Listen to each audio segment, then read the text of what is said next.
What if I told you that your silence, the very thing you mistake for politeness, restraint, or wisdom, is actually the loudest statement you'll ever make about who you are? You probably think silence is neutral, a blank space, the absence of judgment. But here's what philosophy has been screaming at us for millennia. Silence is a choice, and every choice is a confession. The moments you say nothing reveal more about your values, your fears, and your place in the world than 1,000 speeches ever could. I recently encountered a concept that completely shattered how I understood human behavior. It comes from existentialist philosophy, particularly the work of Jean-Paul Sartre and Simone de Beauvoir, and it's this: you are what you do, not what you intend to do. Silence isn't passive. It's an action, and that action has consequences that ripple through your relationships, your self-image, and the entire social fabric around you. Think about the last time you stayed quiet when you should have spoken up. Maybe it was at a family dinner when someone said something casually bigoted. Maybe it was in a meeting when you watched someone take credit for your idea.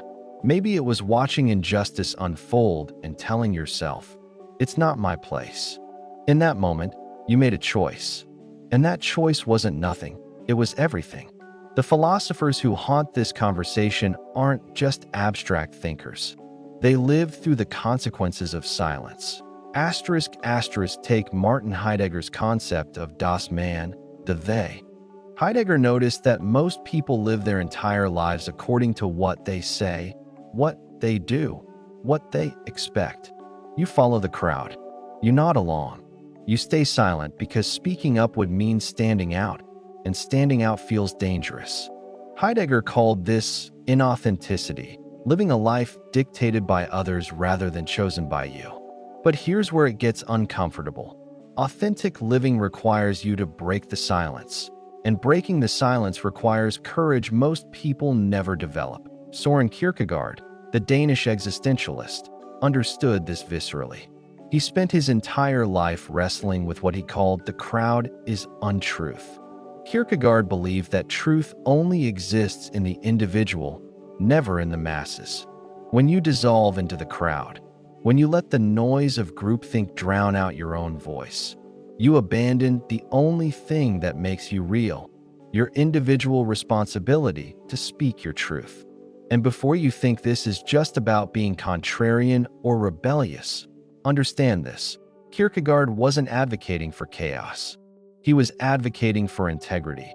The silence he feared wasn't just the absence of speech, it was the absence of self. Now let's talk about the most haunting example of silence in modern history: Nazi Germany. Hannah Arendt, one of the most brilliant political philosophers of the 20th century, didn't just study totalitarianism from books. She fled Nazi Germany as a Jewish woman. She watched her neighbors, her colleagues, her friends fall silent as the regime rose to power. And in her later work, particularly Eichmann in Jerusalem, she introduced one of the most chilling concepts in philosophy: the banality of evil. Adolf Eichmann wasn't a monster. He was a bureaucrat, a man who followed orders, a man who stayed silent when silence was convenient. Arendt observed that the greatest atrocities aren't committed by cackling villains. They're committed by ordinary people who refuse to think, refuse to question, refuse to speak. Evil doesn't announce itself with thunder. It tiptoes in wearing the mask of normalcy, and it thrives in the silence of those who could have said no. Here's where this gets personal for you. You don't have to be facing Nazis to understand the power of silence. Every day, in small ways, you're making the same choice Eichmann made: to go along, to fit in, to not rock the boat. And every day, that silence shapes you. But wait, doesn't silence sometimes mean wisdom? Isn't there value in knowing when to hold your tongue? Absolutely. And that's where Eastern philosophy enters the conversation. The Stoics, particularly Marcus Aurelius and Epictetus, understood that not every battle is worth fighting. Marcus Aurelius, the Roman emperor who wrote his meditations while leading armies, knew better than anyone that words spoken in anger or haste often do more harm than good. The Stoics taught discernment, the ability to distinguish between what you can control and what you cannot. But here's the critical distinction the Stoics make. Strategic silence is not the same as cowardly silence. Epictetus, who was born a slave, spent his life teaching that true freedom comes from within. He argued that external circumstances, even chains and oppression, couldn't enslave you unless you chose to be enslaved. But notice what he didn't say. He didn't say you should accept injustice silently. He said you should speak truth without being controlled by fear of the consequences. The Stoic silence is the silence of the person who has nothing to prove, not the silence of the person too afraid to speak. There's also the Buddhist concept of right speech, one of the steps on the Noble Eightfold Path. The Buddha taught that speech should be true, kind, beneficial, and timely. But, and this is crucial, right speech also means speaking when silence would cause harm. If your silence enables suffering, it's not right speech. It's moral failure. So here's the question that philosophy demands you answer. When was the last time you examined your silence? When was the last time you asked yourself, am I being wise or am I being afraid? Let's bring this into the modern world, because this isn't just ancient philosophy. This is your life, right now, today. Think about social media. You scroll past posts that make you uncomfortable. You see misinformation spreading, but you don't correct it. You watch people being torn apart in comment sections, but you don't intervene. Why? Because it's easier. Because you don't want to be attacked. Because you tell yourself it doesn't matter. But Friedrich Nietzsche would call you out instantly. Nietzsche, the philosopher famous for declaring God is dead, wasn't interested in moral comfort. He wanted to wake people up. He introduced the concept of the Übermensch, the person who creates their own values instead of passively accepting the values handed to them. Nietzsche's critique of Christianity and conventional morality wasn't that they were wrong, it was that they made people weak. They encouraged sheep-like behavior. They celebrated humility and silence as virtues when, in reality, they often functioned as tools of control. Nietzsche would say your silence isn't noble. It's you hiding from the responsibility of creating meaning. Asterisk, asterisk, and here's where things get even more uncomfortable. You might think your silence protects you. You might think staying quiet keeps you safe. But Sartre would tell you that's a delusion. Sartre's most famous phrase is existence precedes essence.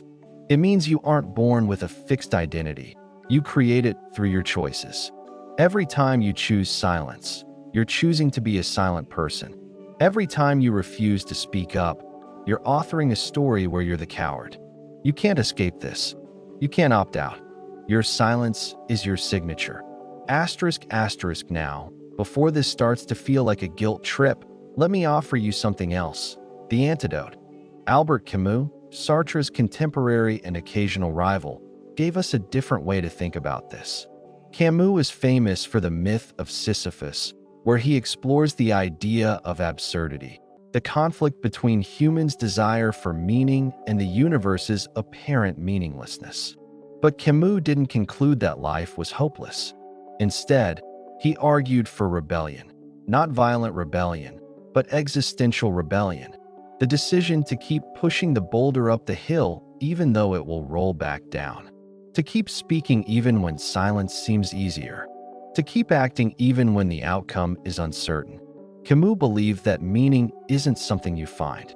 It's something you create through defiant action. Asterisk, asterisk, so what does this mean for you? It means your silence isn't just about you. It's about the world you're helping to create. When you stay silent in the face of injustice, you're not neutral, you're complicit. When you refuse to challenge harmful ideas, you're not peaceful, you're passive. And passivity, as Martin Luther King Jr. understood, is the oxygen that oppression breathes. King, heavily influenced by existentialism and personalism, wrote from a Birmingham jail cell about the white moderate who preferred a negative peace, which is the absence of tension, to a positive peace, which is the presence of justice. He understood that silence in the name of comfort is violence in the name of order. So let's get tactical. How do you break the silence without destroying yourself in the process? First, recognize that not all silences are equal. The Stoics were right about this. You need discernment. Ask yourself, am I silent because I don't have enough information? Am I silent because this isn't my story to tell? Or am I silent because I'm afraid of the social cost of speaking? Only the last one is a moral failure. Second, practice small acts of voice. You don't have to give a TED Talk or start a revolution tomorrow. Start by speaking up in low-stakes situations. Correct a factual error in a group chat. Acknowledge someone who's being ignored. Compliment someone who took a risk. Build your courage muscle, because courage isn't something you have, it's something you practice. Third, accept that you will be misunderstood. Sartre and de Beauvoir both knew this. When you speak your truth, people will project their fears onto you. They'll call you aggressive, difficult, too much, not enough. Let them. Your responsibility isn't to control their reaction, it's to honor your own integrity. Fourth, find your philosophical anchor. Whether it's Stoicism, Existentialism, Buddhism, or something else, ground yourself in a framework that reminds you why speaking matters.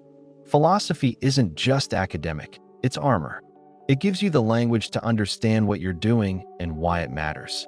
And finally, remember that silence is contagious, but so is courage. Every time you speak up, you give someone else permission to do the same. You break the spell of they. You crack the facade of everyone agrees. You prove that individuals still exist, that truth still matters, that courage is still possible.